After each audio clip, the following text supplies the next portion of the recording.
semua dimanapun ada, senantiasa ada dalam kebahagiaan karena Allah Subhanahu wa Ta'ala.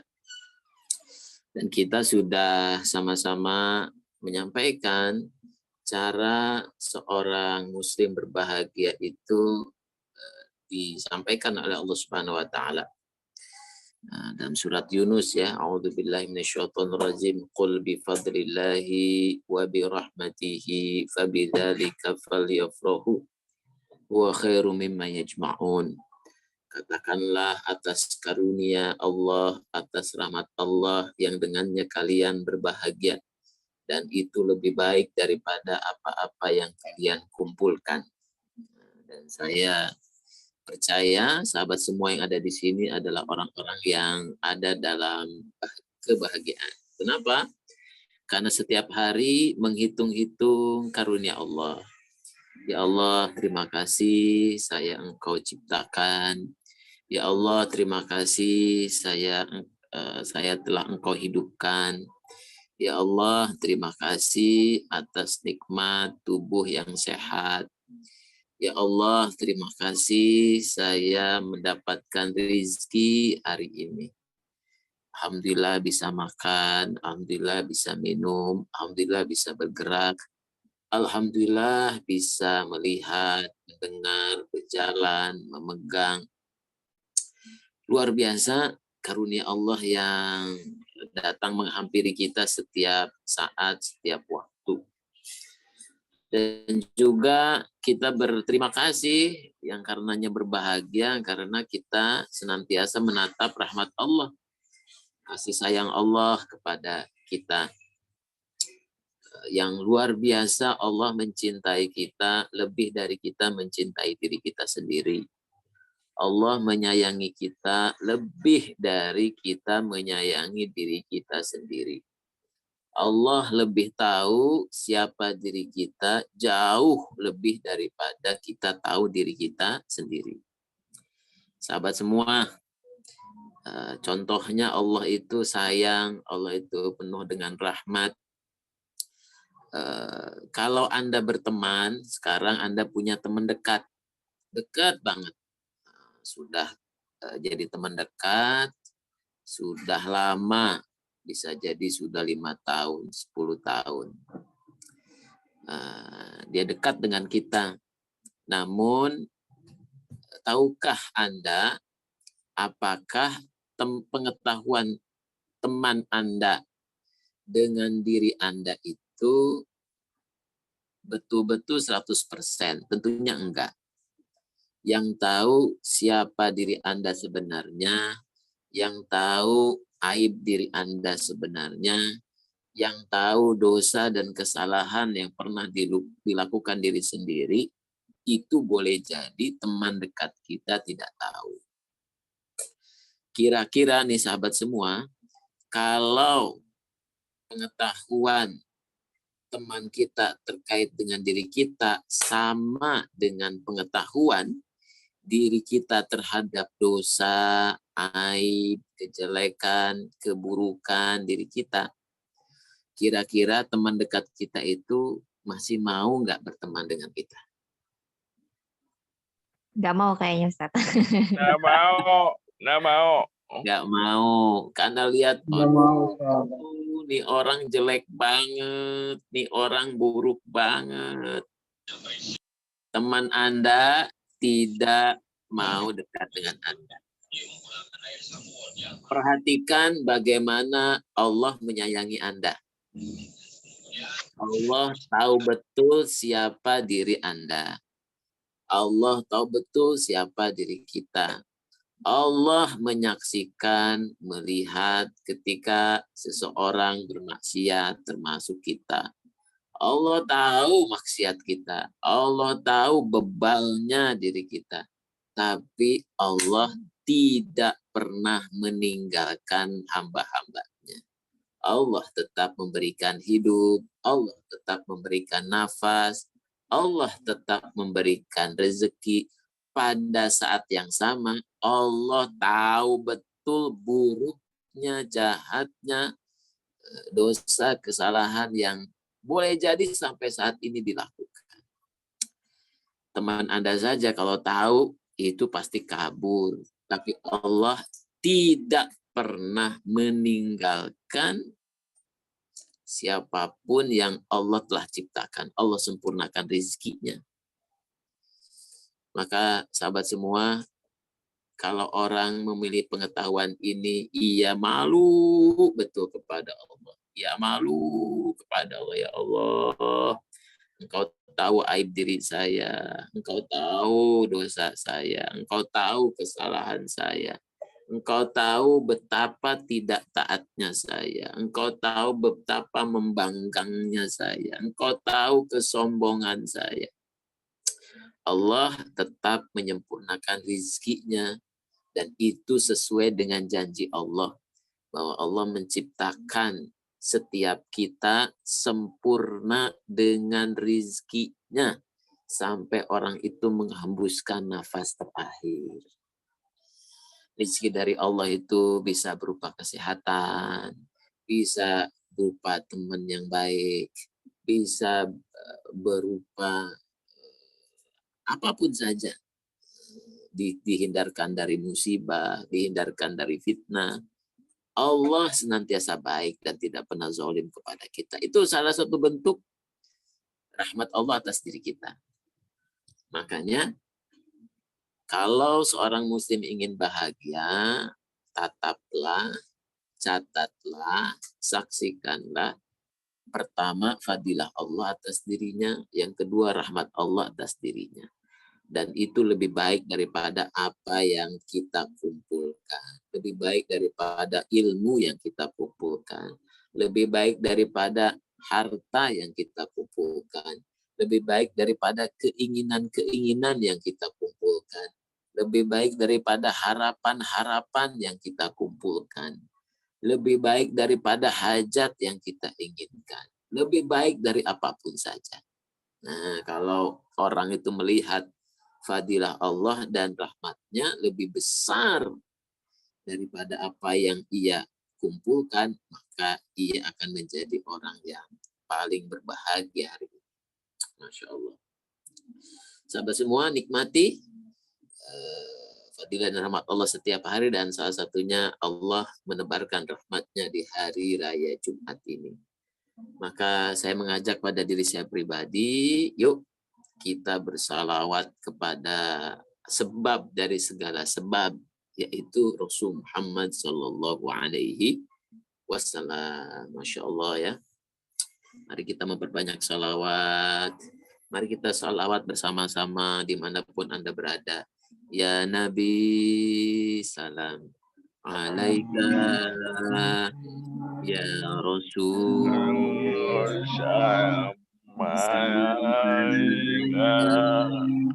ya Nabi,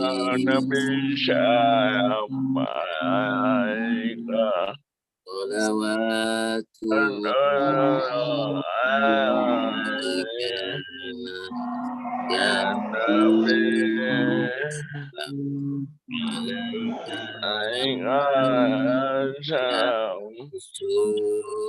salam alaika.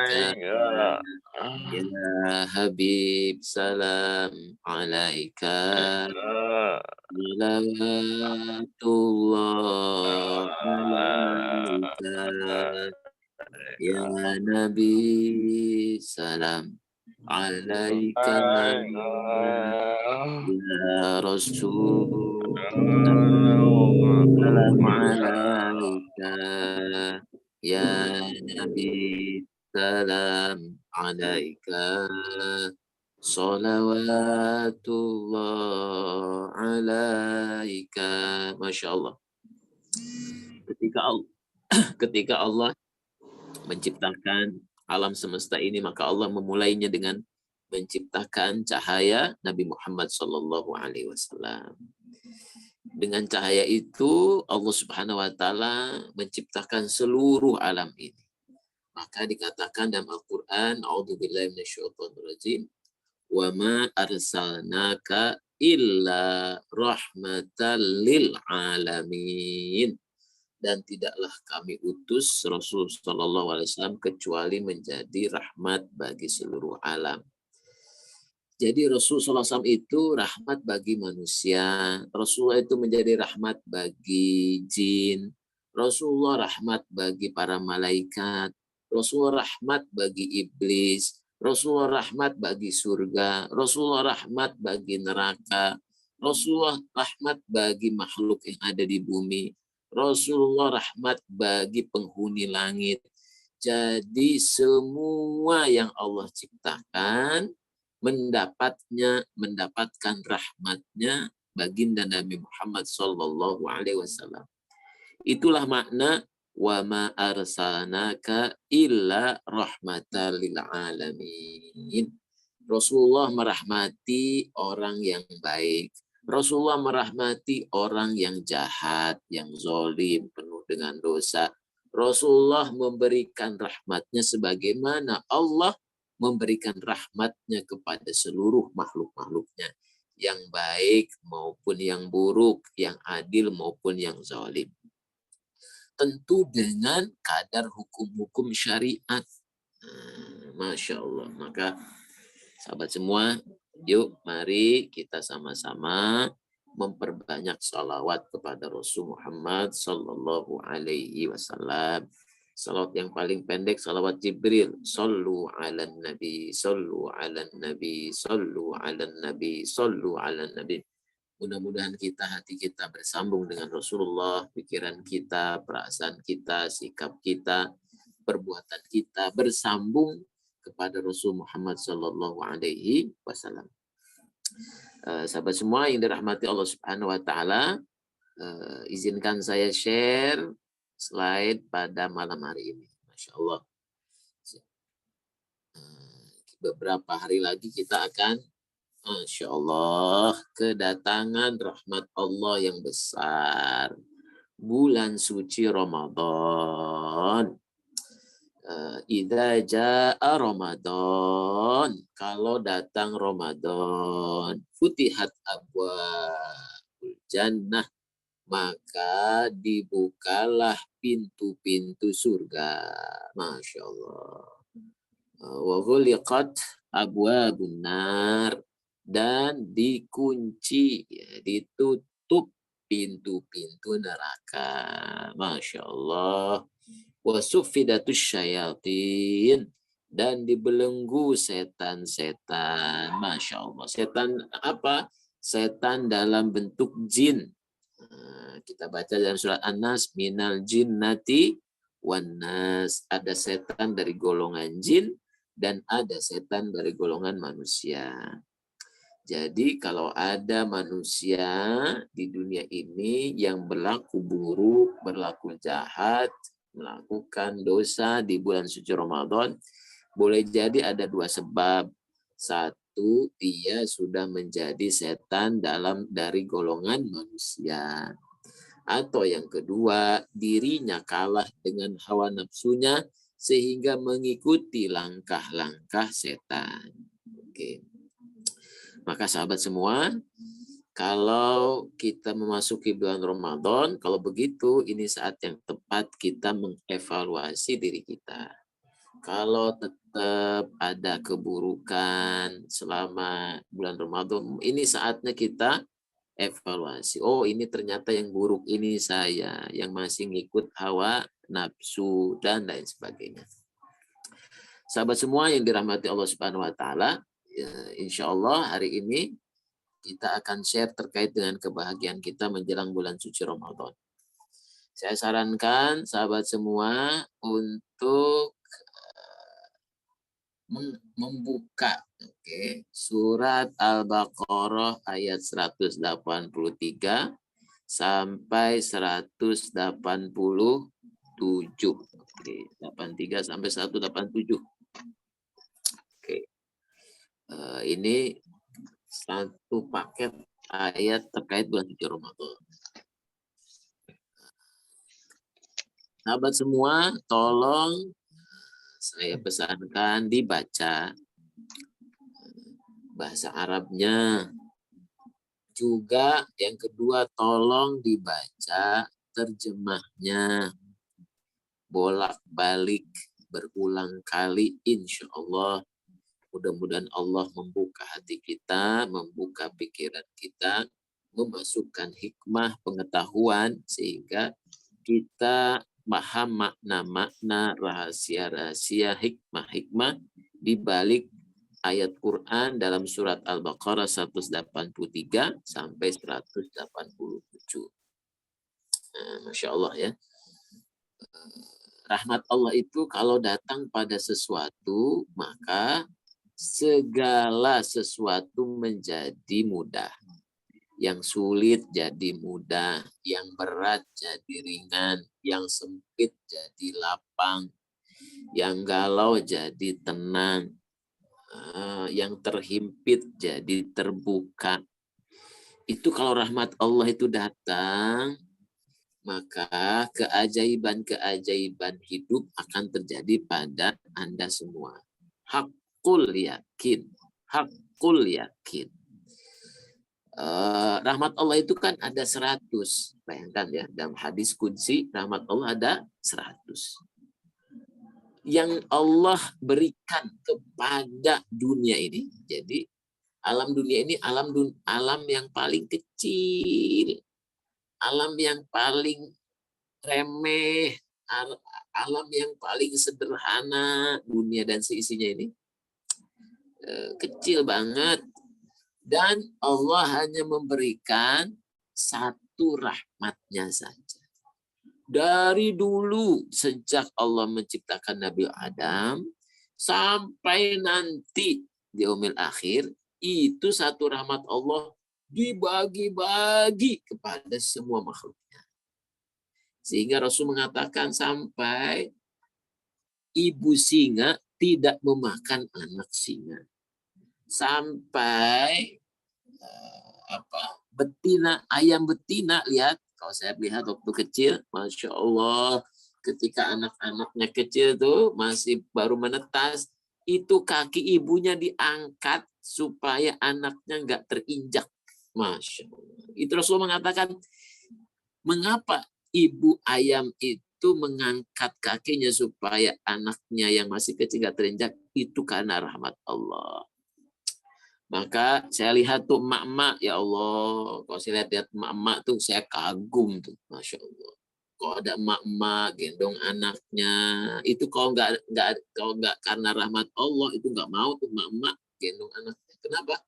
Pegal, pinggangnya pegal.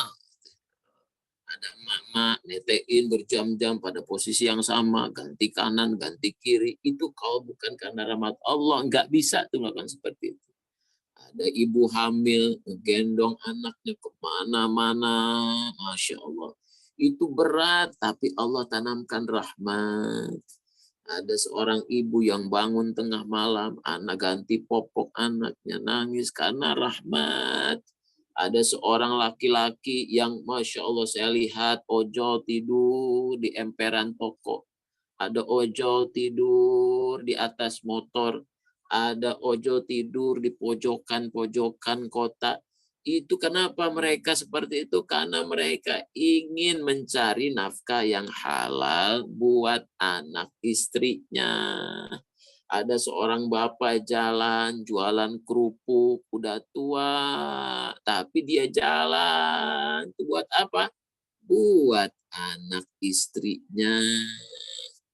Saya lihat tuh, saya saksikan, ya Allah, kalau bukan karena rahmat-Mu, itu bapak itu bisa jadi, na'udzubillah min dzalik, jadi suami yang pemalas, jadi suami yang suka KDRT, jadi suami yang kata-katanya kasar dan kotor.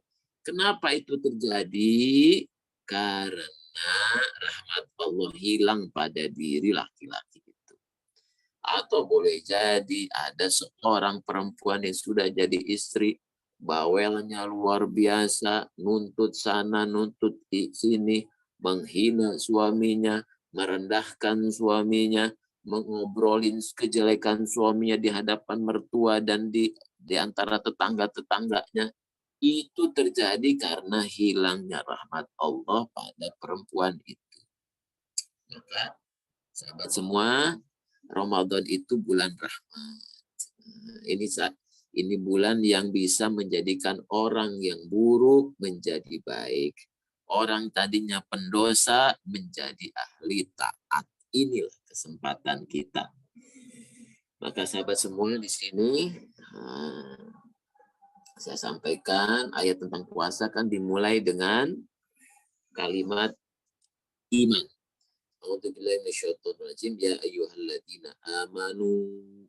Wahai orang-orang yang percaya, kalau terus-menerus percaya, berubah jadi yakin, maka wa'budu rabbaka hatta ya'tiyakal yakin, maka mengabdilah kepada Allah sampai terbit keyakinan dalam jiwa kita. Yakin. Kalau sudah yakin, sholat tidak berat. Kalau sudah yakin, berbuat baik tidak berat. Kalau sudah yakin, hidup jadi lapang. Kalau sudah yakin, pikiran jadi tenang. Kalau sudah yakin, perasaan jadi lembut. Nah, itu yang terjadi. Dari iman berubah jadi yakin. Ujungnya apa Ramadan ini? Ujungnya di surat Al-Baqarah 187. A'udzubillahi minasyaitonirrajim. Kadzalika, demikianlah yubayyinullahu ayatihi. Kami jelaskan tanda-tanda kekuasaan kami linnasi, untuk manusia. Bukan untuk orang beriman saja. Bukan untuk muslim saja. Tapi linnasi, Ramadan ini berkah bagi seluruh umat manusia. La'allahum yattaqun. Mudah-mudahan mereka jadi orang yang bertakwa. Di mana ada takwa? Takwa itu Rasul mengatakan at-taqwa hahuna. Takwa itu ada di sini, di dalam dada Anda. Anda pegang dengan tangan kanan Anda, pegang di bagian dada sebelah kiri. Disitulah tempat qalbu, disitulah hati Anda. Maka peganglah dada sebelah kiri Anda dan katakan, ya Allah, berdoalah kepada Allah dengan doa yang diajarkan Rasulullah SAW. Apa doanya? Silahkan diulangi apa yang saya sampaikan. Allahumma ati nafsi taqwaha. Ya Allah, datangkan kepada jiwaku yang ada di sini, di dada sebelah kiri, takwanya. Allahumma ati nafsi taqwaha. Allahumma ati nafsi taqwaha. Wa zakkiha, dan sucikanlah jiwa kami.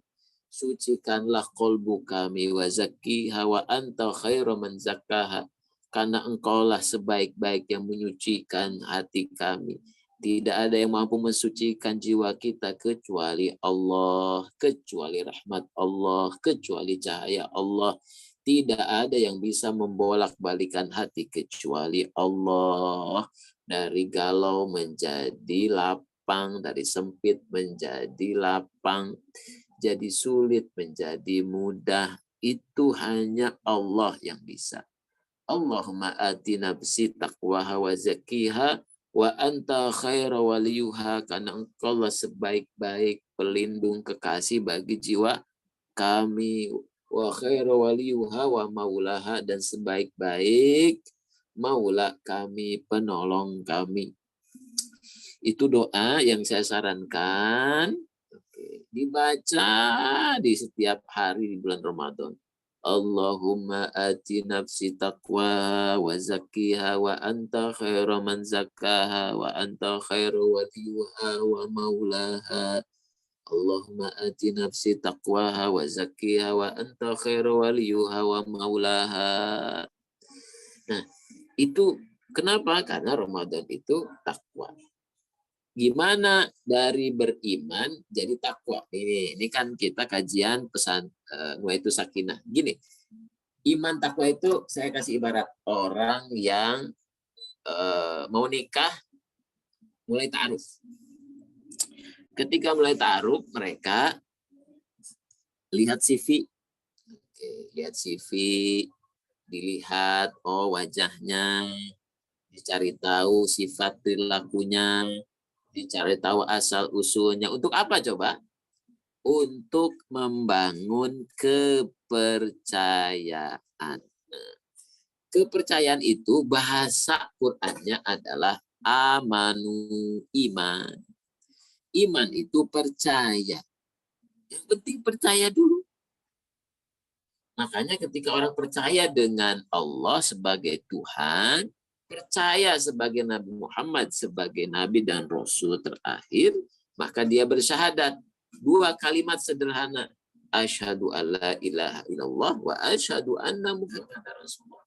Saya bersaksi bahwa tiada Tuhan melainkan Allah, dan saya bersaksi Nabi Muhammad adalah Rasul dan abdi Allah.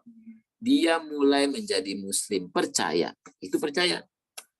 Lalu kalau orang sudah ta'aruf, saling percaya, mulai membangun kepercayaan satu sama lain, dimulai dengan akad, saya terima, nikah, dan kawinnya. Oke. Siapa namanya? Siapa? Posisi saya namanya Titin Astiati. Kalau Anda namanya siapa? Nah, masih ada di Lauh Mahfuz ya, belum turun. Masih rahasia ya, belum diturunkan. Nah, akad. Saya terima nikahnya dengan mahar, dibayar kredit. Nah, dibayar kredit. Boleh nggak nikah bayar kredit? Boleh. Kalau ada dibayar kontan berarti ada nikah bayar kredit. Kalau sudah dibangun kepercayaan, mulai bangun rumah tangga yang tadinya berdua, dikasih anak 1, 2, 3, 14, 20 anaknya. Selama bangun rumah tangga, dibangun kepercayaannya makin lama makin tumbuh, terbukti. Oke, makin hari makin terbukti. Akhirnya apa yang terjadi? Hatinya jadi lapang, hatinya jadi menerima. Menerima apa? Ya, istri saya ada kurangnya, ada lebihnya. Ya, suami saya ada kurangnya, ada lebihnya. Memangnya ada suami sempurna? Nggak ada. Nggak ada. Memangnya ada istri sempurna? Nggak ada. Nih, satu saat Bob Marley. Bob Marley siapa? Musisi. Ditanya. Bob Marley ditanya sama penggemarnya.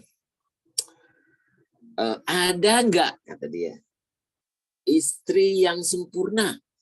Nah, satu-satu ada seorang perempuan dilihat sama Bob Marley itu, lalu dipuji sama Bob Marley karena dia memperlakukan anaknya dengan baik, digendong. Terus Bob Marley puji perempuan itu. Terus ditanya sama fansnya, Bob,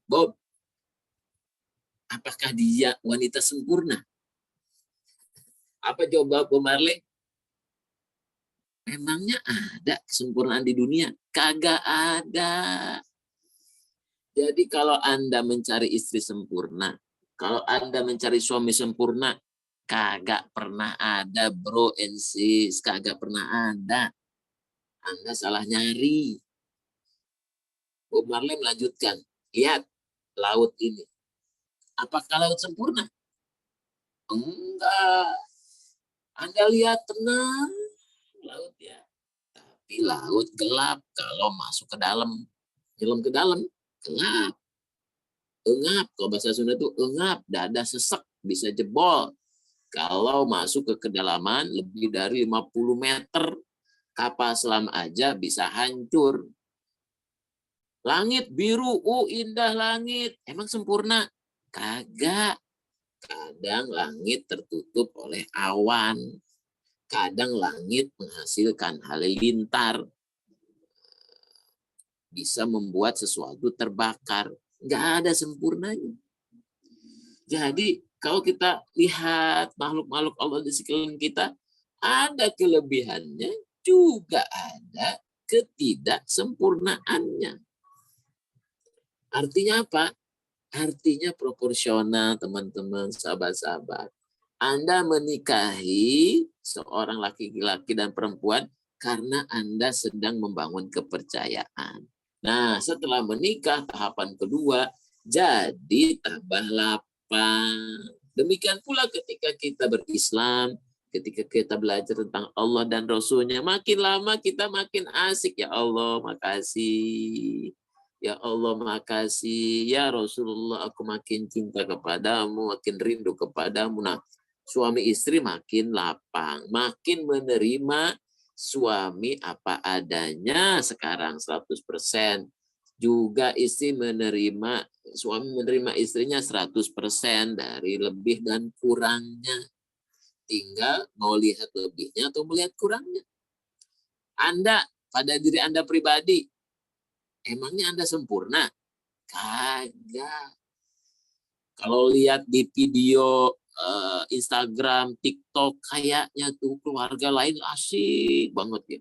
Kayaknya makannya asik, kayaknya peluk-pelukan asik, kayaknya sempurna banget tuh. Itu halu, ya, itu halu. Tidak ada yang sempurna. Pasti ada sisi lebih, sisi kurangnya. Kenapa seseorang bisa akur, bisa damai? Karena masing-masing menerima satu sama lain kekurangan dan kelebihannya. Nah, kalau sudah rumah tangga makin lama makin dekat. Sampai satu saat, pikirannya adalah saya ingin berbuat yang terbaik saja buat istri, buat suami, buat anak-anak. Itu kalau sudah itu namanya rahmat. Jadi kalau si suami pergi sebulan, karena dia sebulan ninggalin istrinya, wajah istrinya tetap ada di depan matanya. Terbayang-bayang di mata. Nah gitu. Kemana-mana dia ingat anaknya. Aduh, anak saya rindu. Karena padahal jauh. Kerjanya jauh, dinas jauh. Tapi serasa istri dan anaknya dekat. Nah, kalau sudah seperti itu, merasa lapang, merasa dekat, merasa hadir, walaupun istri suaminya jauh, itu namanya takwa. Itu namanya takwa. Jadi, kalau Anda merasakan kehadiran Allah, Anda merasakan ditatap Allah, Anda merasa didengar Allah, Anda merasa disaksikan Allah, Anda merasa kayaknya Allah tuh dekat. Berarti jiwa takwa pada diri Anda ada. Makin kuat perasaan dekat kepada Allah, makin kuat takwanya. Makin kuat merasakan disaksikan Allah, makin tinggi derajat takwanya. Nah, ukurannya gitu, sederhana ya.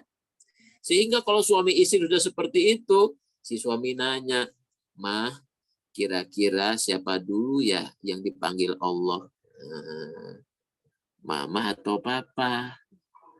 Oh iya ya, bentar lagi boleh jadi kita akan dipanggil Allah, ketemu malaikatnya. Siapa dulu ya? Kayaknya saya nggak bisa deh kalau ditinggalin mama. Lihat B.J. Habibie berbulan-bulan, ingat Ainun Habibie, sampai jiwanya tergoncang luar biasa. Didatangin psikiater, didampingi psikiater. B.J. Habibie nggak kuat menghadapi kehidupan tanpa Ainun Habibie. Berbulan-bulan didampingi psikiater. Akhirnya kata psikiaternya, coba Bapak mulai menulis pertemuan pertama kali dengan Ibu Ainun. Akhirnya ditulis sama B.J. Habibie tuh. Pertemuan pertama dengan Ainun di Bandung. Sampai jadi buku, sampai jadi film. Itu saking dekatnya hubungan B.J. Habibie dengan istrinya. Lihat Bapak SBY ketika ditinggalkan sama siapa SBY istrinya? Lupa saya. Apa Ibu siapa? Ani, Ustaz. Oh, Bu Ani. Saya ingatnya lagu Roma Irama. Ani. Ya, itu Pak SBY tahu nggak? Hadirin Pak SBY nggak mau keluar rumah, berminggu-minggu nggak mau keluar rumah. Kenapa? Memorinya nangis terus. Kalau keluar rumah nangis. Kenapa? Karena keluar rumah selalu ingat Ani. Pas ke Bandung Pak SBY nggak mau nginep di hotel di mana ia pernah nginep dengan istrinya. Nggak mau. cari hotel yang berbeda. Karena kalau di hotel yang sama, dia ingat jalan naik tangga dengan istrinya. Dia ingat naik lift dengan istrinya. Aduh, kalau keinget nangis. Itu namanya perasaan sudah menyatu, sudah dekat, sudah hadir, nggak mau tinggalin. Nah, kepada manusia aja nempelnya bisa kayak gitu coba. Nah, kalau orang punya perasaan, pikiran, perilaku seperti itu kepada Allah, itu namanya takwa. Makanya selama Ramadan ini dilatih supaya selalu disaksikan Allah, ditatap Allah. Dengan cara apa? Puasa. Menahan tidak makan, tidak minum karena Allah. Taraweh. Karena apa? Karena Allah. Sahur karena Allah. Zakat fitrah karena Allah. Berzakat sedekah karena Allah. Nolongin orang karena Allah. Jadi kita dilatih siang malam 30 hari semuanya karena Allah. Iktikaf karena Allah. Baca Quran adalah kata-kata Allah. Doa diperpanjang karena Allah kita minta. Sujud ruku untuk Allah. Semuanya Allah. Maka dalam hadis qudsi as-saumu li wa ana ajzi bih. Saum itu untukku dan aku yang akan membalas. Oke sahabat semua, saya berbahagia, kita semua berbahagia. Ramadan tiba, Ramadan tiba, Ramadan tiba. Mudah-mudahan kita menjadi orang-orang yang dimuliakan, dirahmati di bulan suci Ramadan ini. Mudah-mudahan Anda diberkahi rezekinya, disehatkan badannya, dilapangkan segala sesuatunya dalam bulan suci Ramadan, dan mudah-mudahan Ramadan ini Allah kabulkan setiap hajat permohonan Anda semua. Terima kasih, jazakumullah khairan katsira, sahabat semua dimanapun Anda berada. Insya Allah hari Ahad bagi yang di Jabodetabek, yuk kita kopdar, yuk silaturahim. Di mana? Di Sadar Cafe Jagakarsa. Ya, ngopi-ngopi dikit, ngopi tipis-tipis ya. Ngopi ya, makan kentang goreng ya, makan singkong bareng ya, ngopi ada kopi boleh, yang mau teh juga boleh. Nah, kita datang ke kafe untuk saling silaturahim. Kalau ada sesuatu yang kita bagikan, sharing ilmu, bangga silahkan kita ketemu ya kopdar. Karena alhamdulillah kita tidak hanya punya kajian ini, kita juga ada komunitas berbagi ya, tiap weekend ada berbagi makanan. Ada juga jejak panti, datang ke panti-panti setiap pekan tuh ada Instagramnya, namanya jejak panti tuh udah 3 tahun tuh bergerak, pokoknya nolongin orang. Jejak panti. Ada juga rumah Quran di Citayam Depok, pokoknya berbuat sesuatu, berbuat baik. Rumah Quran ada berbagi. Juga ada komunitas digital ngajarin orang Canva, fotografi, web development dan sebagainya. Yuk kita kolaborasi, bersinergi, berbuat baik. Untuk apa? Enggak lain, enggak bukan. Karena Allah, lillah, billah, fillah. Untuk tabungan kita di akhirat kelak. Dunia hanya sebentar, sesaat, sementara. Yuk kita tabung kebaikan yang banyak. Bareng-bareng, lebih enak bareng-bareng. Kalau sendirian kan kadang ada malesnya. Tapi kalau bersama-sama insya Allah kejamaah menjadi jauh lebih barokah buat kita semua. Nah, kayak kajian seperti ini saya nggak bisa sendirian. Ya, bagi ilmu ada Teh Dian, jadi host ada Kang Yusuf, jadi ada Kang Munajat. Dan kalau Anda ingin juga bergerak bersama, yuk kita sama-sama kolaborasi dalam kebaikan karena Allah semata. Terima kasih.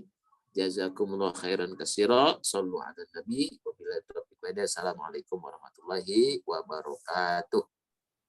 Waalaikumsalam warahmatullahi wabarakatuh. Jazakumullah Ustadz atas kajian hari ini. Silakan bagi teman-teman yang mungkin ada pertanyaan. Masih bersisa berapa menit lagi nih sebelum jam 9 nih. Assalamualaikum warahmatullahi wabarakatuh. Waalaikumsalam warahmatullahi wabarakatuh, Abang. Saya Ridwan dari Tangerang. Iya, Bang Ridwan. Saya ada makwa Quran, ayat Grab. Ayat dian dan nemuin masjid buat sholat pakai mandat. Mau sholat udah mepet. Misalkan di Sudirman ada musola, itu bagaimana sholat? Ya, baik. Jadian bisa disampaikan pertanyaannya tentang apa? Di sholat. Saya cuma ngehnya tentang sholat. Kalau ketemu masjid gimana di Sudirman? Tidak nemuin masjid. Oh, kalau tidak ketemu masjid. Nah, aku sholat. Sudah waktu Kondisi sholat. padat. Jadi bagaimana kalau Ustaz? tidak ketemu, ya, Bang Ridwan dan sahabat semua, ju'ilat liyal ardu julal ardi masjidan wa tahuran. Telah dijadikan untukku, untuk umatku, seluruh muka bumi ini sebagai tempat sujud, sebagai masjid. Nah, jadi hakikat utama masjid itu adalah semua hamparan bumi Allah, di lembahnya, di gunungnya, di tanjakannya, di turunannya, itu dimanapun bisa dipakai sholat. Oke, tentu dengan kaidah-kaidah fikih, tentu tempatnya yang tidak bernajis. Maka kalau Bang Ridwan insya Allah diundang Allah ke Mekah, ke Madinah, di Mekah Madinah itu orang sholat itu bisa di mana aja. Ketika ada dengar azan, sudah mereka gelar. Kadang di tepian jalan mereka sholat, kadang di emperan toko mereka sholat. Jadi mereka sholat itu di tempat mereka saat itu berdiri, yaitu di situ dia sholat. Jadi tidak harus nyari-nyari masjid katakanlah. Nah tentu kalau Anda mukim di satu lokasi, tidak sedang dalam perjalanan, Anda sudah bisa memperhitungkan jarak ke musola atau masjid terdekat. Berjamaah tepat waktu di masjid, ya, dalam wattaqullah mastata'tum, bertakwa kepada Allah dalam batas kemampuan kita yang maksimal. Demikian Bang Ridwan dari Tangerang. Bisa tayamum dong. Oh, kalau terkait dengan tayamum, cari dulu airnya. Cari dulu airnya. Tayamum itu, berwudu itu bisa dengan segelas air. Kalau Bang Ridwan beli air yang harganya 500, itu sudah cukup untuk berwudu. Nah, jadi segelas air botol seperti ini udah cukup untuk berwudu. Segelas ini yang kecil. Jadi di Indonesia apalagi airnya banyak. Pakai yang segelas air yang harganya 500 atau disiapin botol tumblernya. Diusapkan ke bagian yang wajib wudu, usapkan ke wajah, usapkan ke tangan, usapkan ke bagian kepala dan ke kaki. Itu 4 anggota tubuh yang wajib untuk usap: wajah, tangan, kepala, dan kaki. Insya Allah 1 cup air mineral yang harganya 500 itu sudah mencukupi. Seperti itu. Makasih Ustaz. Ya, Assalamualaikum. Waalaikumsalam warahmatullahi wabarakatuh. Baik, silakan bagi ada yang ingin bertanya lagi mungkin. Mungkin ada yang penasaran sama untuk hari Minggu ya. Jadwal untuk kita ketemu mungkin nanti akan dikabarin di grup ya. Detailnya seperti nanti apa. dikirimkan. Jadi yang ingin hadir silakan untuk disiapkan waktunya, dikosongkan dulu jadwalnya. Apa ada yang ingin bertanya lagi nih? Sekitar jam 10 sampai jam 2 siang insya Allah. Oh, insya Allah seperti itu ya Ustaz ya. Jadi kira-kira dari jam 10 sampai jam 12. Ya Ustaz ya tadi? Ya. Ya, kira-kira seperti itu. Silakan sahabat yang ingin bertanya lagi mungkin. Mengenai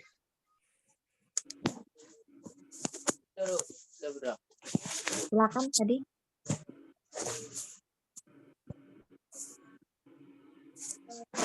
Ini hilang. Saya Mbak Dian. Oh ya, silakan. Dian. Ustaz, Assalamualaikum. Waalaikumsalam. Warahmatullahi wabarakatuh. Menjelang puasa ini ya, kan rasanya setahun kemarin itu sebelum puasa, dari puasa tahun lalu menuju ke puasa tahun ini, rada ketar-ketir ya. Khawatir masih ada dosa-dosa yang belum kan di bulan puasa ini, apa Allah ampuni dan dirahmati atau bagaimana ya Ustadz untuk menghadapi puasa tahun ini?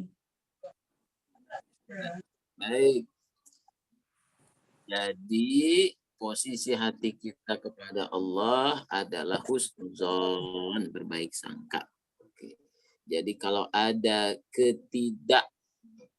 keraguan dalam berbaik sangka, itu mesti dari setan, ingin supaya kita terus-menerus menjadi ahli maksiat dan berbuat dosa. Terus-menerus husnuzon, apapun yang terjadi pada diri kita, berbuat dosa dan maksiat, husnuzon terhadap ampunan Allah. Allah mengampuni semua dosa, Allah mengampuni segala dosa, Allah mengampuni setiap dosa yang dilakukan berulang-ulang. Seperti itu. Jadi, sahabat, gaspol, gaskan terus jadi ahli tobat. Iya, insya Allah. Buat dosa, tobat. 2 kali buat dosa, tobat. 10 kali tobat. Pokoknya jangan berhenti bertobat. Jangan putus asa beristighfar. Terus. Ya.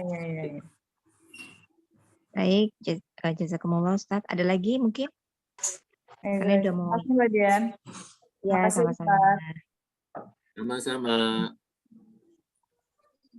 Ada lagi mungkin? Cukup jadian. Oh, cukup ya, udah jam 9 ya. Baik sahabat semua, kita akan bertemu dengan Ramadan. Insya Allah semoga umur kita cukup. Silakan dimaksimalkan karena kita tidak tahu nanti tahun depan masih ketemu atau enggak. Atau seperti kayak saya cuti biasanya untuk 10 malam Ramadan. Tiba-tiba tahun ini peraturan pemerintah itu cuti bersamanya banyak banget. Jatah cuti cuma 12, cuti bersamanya udah 8. Jadi mau ngambil cuti bersama untuk ngambil cuti di 10 malam terakhir aja udah nggak ada jatah gitu loh. Jadi belum tentu, walaupun ada umur, belum tentu dikasih kesempatan sama Allah. Jadi selama masih bisa, buat teman-teman yang mungkin ada cutinya lebih, yang tahun lalu belum diambil, maksimalkan saja, ambil 10 malam terakhir ya. Semoga kita semua mendapat Lailatul Qadar tahun ini. Amin. Amin ya rabbal alamin. Jazakumullah Ustadz atas kajian hari ini. Insya Allah semua bermanfaat. Kita tutup dulu dengan baca hamdalah. Alhamdulillah. Dan doa penutup majelis. Subhanakallahumma wa bihamdika. Asyhadu an la ilaha illa anta. Sampai jumpa lagi minggu depan ya. Assalamualaikum warahmatullahi wabarakatuh. Assalamualaikum warahmatullahi wabarakatuh. Terima kasih semuanya. Shallallahu ala Nabi. Assalamualaikum. Izin live ya.